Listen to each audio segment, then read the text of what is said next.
Hello दोस्तों, आप सभी का स्वागत है आपके अपने YouTube चैनल इम्पोर्टेंट स्टडी 07 में। मैं हूं एमडी सर और आज आप देख रहे हैं संविधान का बैकग्राउंड। आज हम संविधान के उस बैकग्राउंड के बारे में बात करने वाले हैं जिसके तहत आजादी से पहले हमारा संविधान चलता था, मतलब हमारा देश चलता था। जब हमारा देश आजाद नहीं हुआ था 1947 तक, उस टाइम तक हमारा जो हमारे जो देश में कानून चल रहा था, कानून व्यवस्था जो चल रही थी, ये 1935 के तहत चल रही थी। तो आप बताना पड़ेगा नहीं, क्योंकि ये एक्ट बहुत ही ज्यादा इंपॉर्टेंट है।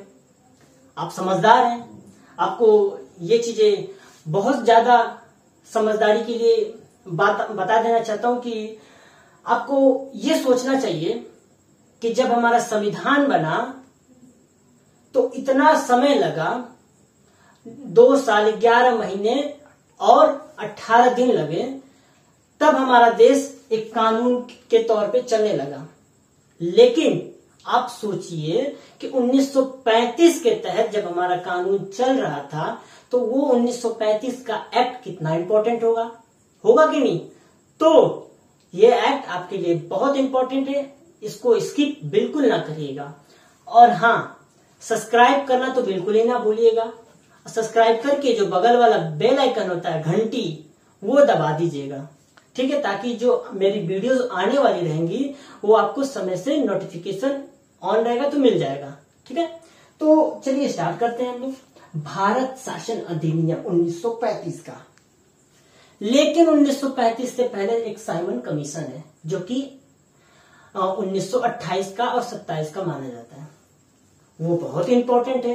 तो मैंने सोचा कि जितने भी अधिनियम है, एक्ट है, मैं उसको एक बार पढ़ा देता हूं, फिर उसके बाद जितने भी योजनाएं हैं और कमीशन हैं और क्रिप्स मिशन हैं, वो सबको मैं एक अलग से वीडियो में पढ़ा दूंगा। तो ये अधिनियम स्टार्ट कर रहा हूं मैं। तो चलिए, 1935 का अधिनियम, आखिर ये अधिनियम क्यों लाया गया? चलिए बात कर लेते हैं कि आखिर क्यों आया भाई।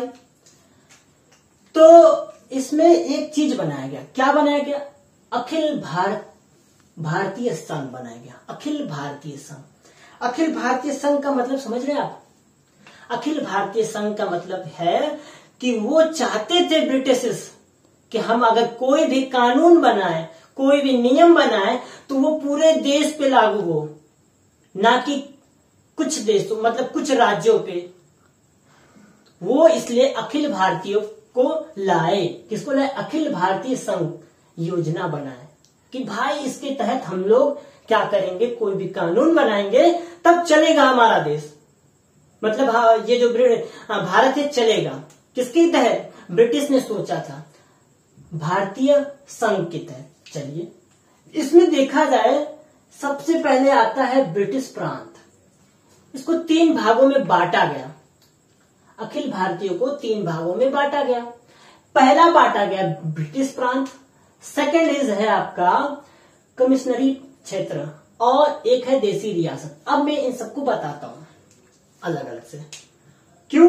क्योंकि देखिए, मैं आपको पूरी जो वीडियोस पढ़ाता हूं, जो लेक्चर देता हूं, वो पूरा डीप में जाके देता हूं, बहुत ज्यादा डीप में, क्योंकि मैं चाहता हूं कि आप डीप में पढ़ें तो कोई भी क्वेश्चन आए तो फंसे ना। इसलिए मैं चाहता हूं कि डीप में पढ़ाऊं, क्योंकि इसलिए मैं डीप में पढ़ता हूं, इसलिए चाहता भी हूं, ठीक है, कोई कंफ्यूजन मन में ना रहे, इसलिए। चलिए, तो ये ब्रिटिश प्रांत है, ये है का, आखिर ये है का ब्रिटिश प्रांत? तो आपको बता देते हैं कि जब हमारा देश गुलाम था, तो उस टाइम हमारे पास 11 स्टेट्स थी, 11 राज्य था, जिसको ब्रिटिश प्रांत कहा जाता था। अब ब्रिटिश प्रांत क्यों कहा जाता था, ये भी बात है। ब्रिटिश प्रांत इसलिए कहा जाता था क्योंकि वो ब्रिटिश के अधीन था, ब्रिटिश के द्वारा ही चलता था, इसलिए उसको ब्रिटिश प्रांत कहा जाता था, ठीक है, समझ में आ गया। दूसरा आता है कमिश्नरी क्षेत्र।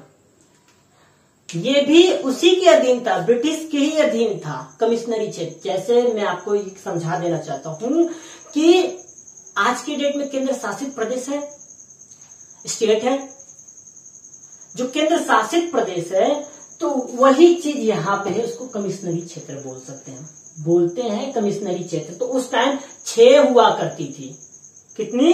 6। तो वो 6 है, तो इन दोनों पे ब्रिटिश का ही कब्जा हुआ करता था, ब्रिटिश का ही शासन हुआ करता था। लेकिन लास्ट है आपका देसी रियासत, ई का है, ई है देसी रियासत। मतलब आपने हरि सिंह का नाम सुना होगा, हरि सिंह, अरे वही हरि सिंह जो जम्मू कश्मीर के राजा, जो जम्मू कश्मीर के राजा थे, हरि सिंह, वो क्या है? केंद्र मतलब कि क्या था उस टाइम, वहां पे कोई सरकार नहीं थी, लेकिन वहां पे राजा, देसी रियासत, मतलब राजाओं का शासन था। किसका शासन था? राजाओं का शासन था, तो उसको हम देसी रियासत कहते थे, देसी रियासत। तो जो अखिल भारतीय संघ है, इसमें एक चीजें कही गई कि जिस ये इसको अनिवार्य रूप से शामिल होना था, और इसको कह दिया गया, ब्रिटिशों ने कह दिया कि भाई आप भी हमारे साथ शामिल हो जाइए, हम कोई भी कानून बनाएंगे तो आप उसको फॉलो करिएगा। ऐसा नहीं है कि हमारा जो देश था, ये जो पूरा भारत, देखिए पूरे भारत पे तो अंग्रेजों का कब्जा नहीं था, इतना जान लीजिए, पूरे भारत पे कब्जा नहीं था, कुछ प्रांतों पे था, कुछ कमिश्नरी क्षेत्रों पे था, तो कुछ देसी रियासत थी, तो देसी रियासत के राजाओं पे था। और राजाओं का कब्जा किस पे था? हमारे ऊपर था। जैसे जम्मू कश्मीर के जो राजा हैं, उनका कब्जा जम्मू कश्मीर पे है, तो जम्मू कश्मीर के राजा के ऊपर किसका दबाव है? ब्रिटिशों का दबाव है। तो ब्रिटिश के द्वारा ही ये सब चलता था। तो उनको कहा गया कि भाई आपको भी शामिल होना चाहिए, तभी एक अखिल भारतीय संघ बनेगा। तो ये जो देसी रियासत है, ये बोला कि नहीं हम नहीं शामिल होंगे। पर हम कहाँ शामिल होंगे जी? हम अपने खुद के मालिक, हम कुछ भी करें, तुमसे क्या लेना देना है? तुम कौन होते हो मालिक? तो इन्होंने शामिल नहीं हुआ। जब ये शामिल नहीं हुए तो ब्रिटिशों का सपना ही रह गया।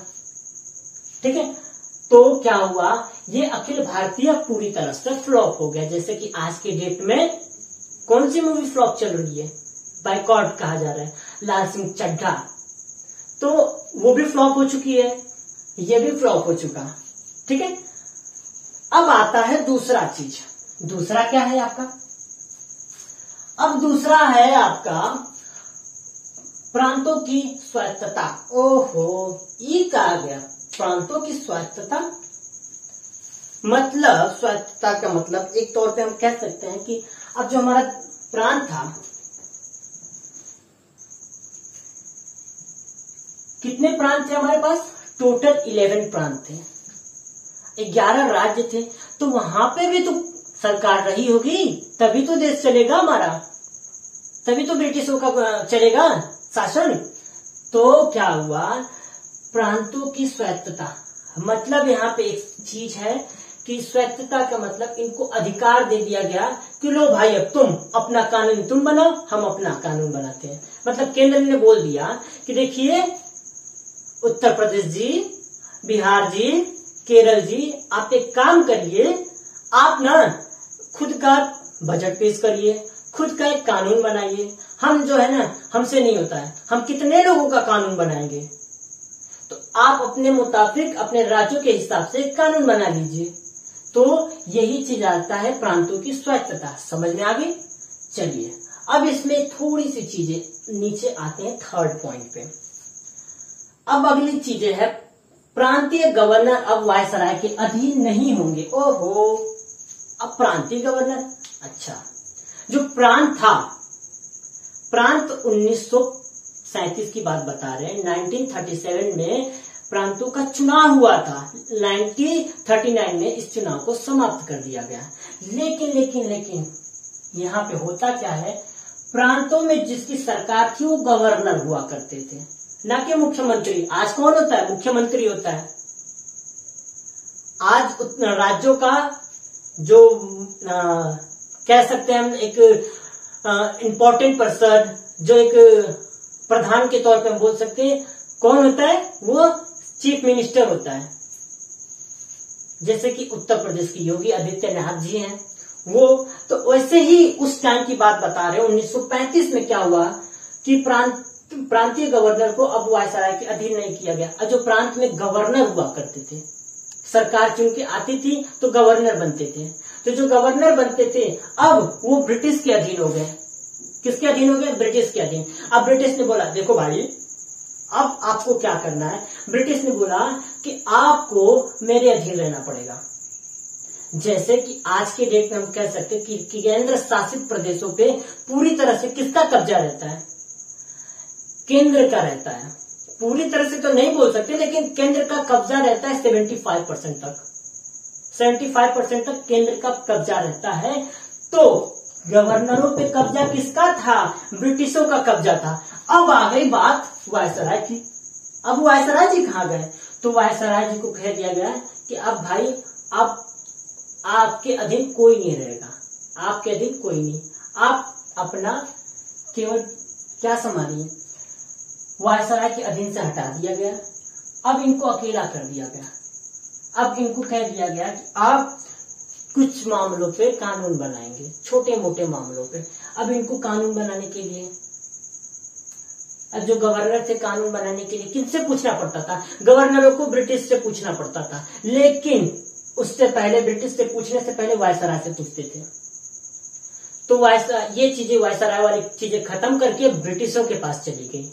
अब यहाँ तक ये चीजें आपको समझ में आ गई होगी। चौथी भी बात में वही मैंने बता दिया कि 1937 में प्रांतों का चुनाव हुआ, सरकार का गठन हुआ, फिर 1939 में इसको समाप्त कर दिया गया। ओके, ये चीजें रही। अब नेक्स्ट लाइन आती है आपकी, इस अधिनियम के द्वारा 3 सूची बनाई गई। ओके, सूची, 3 सूची मतलब क्या हुआ कि सूची बनाई गई। आज के डेट में जो 7वीं अनुसूचित है, तो जो 7वीं अनुसूची है उस टाइम भी 3 सूची बनाई गई। उस टाइम तो हमारा संविधान तो था ही नहीं।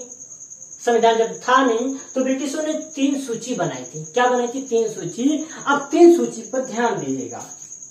एक बनाया संघ सूची, जिसमें 59 विषय थे, सब्जेक्ट्स थे।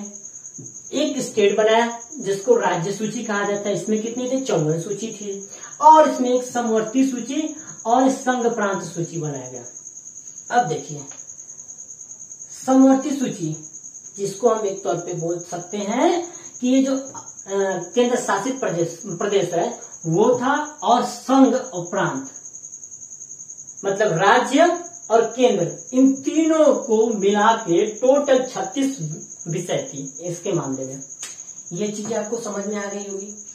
अब इसके जस्ट आगे आते हैं, नेक्स्ट वाली लाइन पे आते हैं। ये लाइन कहती है वायसराय के पास अवशिष्ट शक्ति थी। मतलब अब ये लोग मिलकर कानून बनाएंगे विषय पे कि देखिए भाई ये विषय है आपके अधीन, आपको ये चीजें करना है, आपको वित्त मतलब कि न्याय देखना है, आपको फाइनेंस का काम करना है, राजस्व का काम करना है, मतलब जो भी चीजें हैं आपको इन तीनों के अधीन करना था। लेकिन जो चीज कुछ छोटी मोटी जो बच गई, छोटी मोटी चीजें जो छूटी थी चीजें, वो किसके पास चली गई? वायसराय के पास चली गई। बेचारा वायसराय पहले बहुत ज्यादा पावर था, अब बेचारा बेरोजगार की तरह बैठ गया। अब धीरे धीरे इसकी शक्तियां छिनती गई। अब समझिए एक तौर पे बेरोजगार बनता गया। बेरोजगार तो कुछ और ही है, बस एक मान के चलिए बेरोजगार की एक अलग से ही टॉपिक है। लोग कहते हैं कि बेरोजगारी बढ़ गई। आखिर बेरोजगारी होती कैसे है? कैसे होती है, कैसे पता चलता है बेरोजगारी? हम इस पे भी बात करेंगे। इसकी एक अलग से सब्जेक्ट्स है, इकोनॉमिक्स में हम पढ़ेंगे इस चैप्टर को, तब हम आपको अच्छे से पूरा बताएंगे कि गरीबी क्या होता है, बेरोजगारी क्या होता है। इन सब पे बात करेंगे इकोनॉमिक्स में। उन सबको छोड़िए, इधर आते हैं, फिलहाल में जिस टाइम उस पर बात करते हैं। तो चलिए अगली लाइन आती है 6 नंबर की। 1919 के अधिनियम से केंद्र में स्वायत्तता व्यवस्थित लाया गया। जैसे कि क्या स्वायत्तता बोल रहा हूं। 1919 के अधिनियम से केंद्र में द्विसदनीय व्यवस्था लाया गया। 1919 में द्विसदनीय व्यवस्था लाया गया, लेकिन इसको पूरी तरह से 1935 में लागू किया गया, प्रारंभ कर दिया, मतलब इसमें स्टार्ट किया गया, इसमें पूरी तरह से प्रारंभ है। लो भाई अब तुम्हारे पर भी तो द्विसदनीय व्यवस्था, ठीक है। तो अब देखिए द्विसदनीय होता क्या है, जिसपे मैंने अभी जस्ट बताया था कि केंद्र का भी शासन हो और राज्य का भी शासन हो। कुछ मामलों में केंद्र का भी हस्तक्षेप रह सकता है और कुछ मामलों में राज्य का भी। तो देखिए अब किन किन राज्यों में वो चीजें थी, अब यहाँ पे हमको समझना है। पहला था बंगाल, इसका भी गवर्नर अलग हुआ करता था, गवर्नर अलग हुआ करता था क्या 1937 में जब चुनाव हुआ तब। फिर बंबई, मद्रास। अब देखो बंबई जो आज के डेट है ना, महाराष्ट्र और गुजरात, बंबई को तोड़ के दो भागों में कर दिया गया, एक को बना दिया गुजरात, एक को बना दिया महाराष्ट्र। जब हम इसको राज्यों का पढ़ेंगे, वो आर्टिकल 1 to 4 पढ़ेंगे, तब इन सब चीजों का डिफाइन अच्छे से करेंगे, कौन सा राज्य कब बना। चलिए तब तक हम फिलहाल इस पे बात करते हैं। पहला, इसके बाद बंबई के बाद मद्रास आता है, फिर बिहार आता है, फिर संयुक्त प्रांत, फिर असम। इन 6 राज्य में क्या कर दिया गया, इन 6 राज्यों में द्विसदनीय व्यवस्था को पूरी तरह से लागू कर दिया गया। अच्छा, ये चीजें हो रहेगी। अब इसके बाद क्या आती है, इसके बाद की जो पॉइंट है थोड़ी सी बहुत ही ज्यादा इंपॉर्टेंट है, एग्जाम आबरूस है। एग्जाम आबरूस से तो लगभग सभी पॉइंट है, लेकिन कुछ इंपॉर्टेंट है जो कि एग्जाम में पूछ सकता है। अब एग्जाम में पूछ सकता है कि यूपीएससी कब लाया गया था। आपको पता है कि यूपीएससी आया था 1926 में आया था, लेकिन अब आपसे ये भी पूछ सकता है कि स्टेट पीसीएस कब आया। तो स्टेट पीसीएस को लाया गया 1935 में, जिसको एसपीएससी बोलते हैं, स्टेट पब्लिक सर्विस कमीशन के नाम से जानते हैं। अब उसके बाद आरबीआई की भी स्थापना हो गई, RBI reserve bank of India जिसको बोलते हैं। फिर उसके बाद संघीय न्यायालय की भी स्थापना कर दी गई, जो कि आज के डेट में सुप्रीम कोर्ट के नाम से जाना जाता है। वही सुप्रीम कोर्ट जो दिल्ली में है, सुप्रीम कोर्ट। अब उसके जो फर्स्ट न्यायाधीश थे वो सर मैरिस ग्वेलर थे, सर मैरिस ग्वेलर। ये रही इंपॉर्टेंट चीजें, और इसके बाद 6 अन्य न्यायाधीश भी थे, ठीक है। तो ये चीजें रही आज की इस अधिनियम में। ये अधिनियम देखा जाए तो बहुत ही ज्यादा इंपॉर्टेंट है। क्यों? क्योंकि इसी अधिनियम के द्वारा 1947 तक हमारा जो देश था वो इसी अधिनियम के द्वारा ही चल रहा था। तो इसलिए इस अधिनियम को हम बहुत ज्यादा इंपॉर्टेंस देंगे। और इसके बाद जो हम अधिनियम पढ़ने वाले हैं 1947 का अधिनियम। फिर उसके बाद 1947 के अधिनियम को पढ़ने के बाद हम तुरंत संविधान के विकास पे नहीं आ जाएंगे, मतलब हम प्रस्तावना नहीं पढ़ेंगे। अभी हम उससे पहले मैं कुछ मिशंस को पढ़ाऊंगा, कुछ योजनाओं को पढ़ाऊंगा, तब हम जाके संविधान के बारे में कुछ और पढ़ेंगे, ठीक है। ये आज के लेक्चर में ये सारी चीजें रही। अब मैं आप लोग से एक ही हम्बल रिक्वेस्ट करता हूं कि मेरे वीडियो को ज्यादा से ज्यादा लोगों को बीच में शेयर करिए और ज्यादा से ज्यादा सब्सक्राइब करिए, क्योंकि आप ही लोग का मोटिवेशनल, आप ही लोग का जो अच्छे अच्छे कमेंट आएंगे, उसी की वजह से मुझे मोटिवेट होना पड़ता है। और जब मोटिवेट होता हूं तभी मुझे अच्छी अच्छी फीलिंग्स आती है कि हाँ मुझे और अच्छे से बताना चाहिए, ठीक है। तो आप लोग का सपोर्ट मुझे चाहिए। अगर सपोर्ट रहेगा तो बिल्कुल अच्छे से डिफाइन कर पाऊंगा, ठीक है। तब तक के लिए नमस्कार।